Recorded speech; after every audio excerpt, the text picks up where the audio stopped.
안녕하십니까. 이어서 경남 뉴스입니다. 경상남도와 일선 시군, 경남경찰청, 아동보호 전문기관, 경상남도 육아종합지원센터는 오늘 어린이집 아동학대 조사 전담팀을 구성했습니다. 민관합동팀은 경남 도내 3,500개 어린이집을 대상으로 앞으로 한 달 동안 아동학대 여부를 전면 조사하기로 했습니다. 합동팀은 부모 모니터링단을 가동하고 아동학대 신고를 받아 대응하며 문제가 있는 어린이집은 운영 정지와 폐쇄, 원장과 보육교사 자격 정지 등 강력한 행정 처분을 내릴 방침입니다. 경남에서 어린이집에 대한 지도 점검이 1년에 한 차례가 안 되는 것으로 나타났습니다.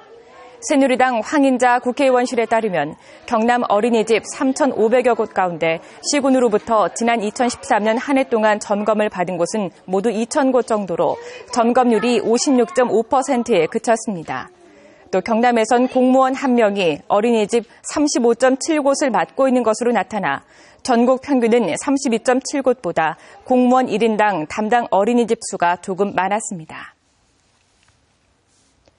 경남 지역의 초등학교에서 일제 진단평가와 중간 기말고사가 폐지됩니다.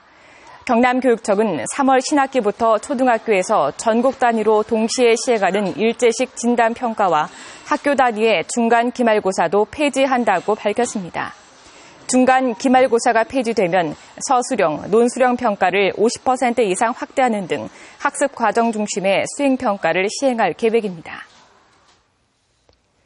홍준표 경남도지사가 한겨레 신문 기자를 상대로 제기한 명예훼손에 따른 손해배상 소송 항소심에서도 패소했습니다.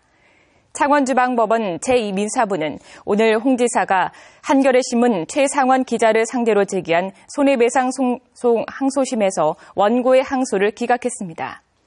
홍 지사는 지난 2013년 진주의료원 폐업 관련한 한겨레 신문의 홍준표 지사의 국정조사 피하기 꼼수 칼럼에 대해 명예가 훼손됐다며 1억 원의 손해배상 소송을 냈습니다. 2015년 KBS 창원 시청자위원회가 새로 구성됐습니다. 은문기 KBS 창원 방송총국장은 지역 시청자의 의견을 더 효과적으로 수렴하기 위해 20대 대학생과 농민, 예술인 등 세대와 계층, 지역의 폭을 넓혀 모두 15명의 위원을 위촉했다고 설명했습니다. 한철수 시청자위원장은 뉴스와 TV, 라디오 등 4개 분과를 만들어 보다 더 심도 있는 회의가 되도록 올해 시청자위원회를 운영하겠다고 밝혔습니다.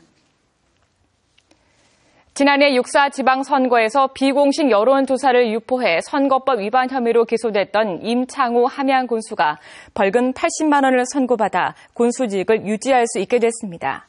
창원주법 거창지원은 오늘 1심 선고 공판에서 임 군수의 선거법 위반 혐의가 인정되지만 선거법 개정을 인식하지 못했고 선거 결과에 영향을 미칠 사안이 아니었다며 이같이 선고했습니다. 경남지방경찰청 지능범죄수사대는 김맹곤 시장으로부터 돈봉투 3개를 받았다고 진정을 했다가 신문사 기자 이모 씨를 위증 혐의로 수사하고 있습니다.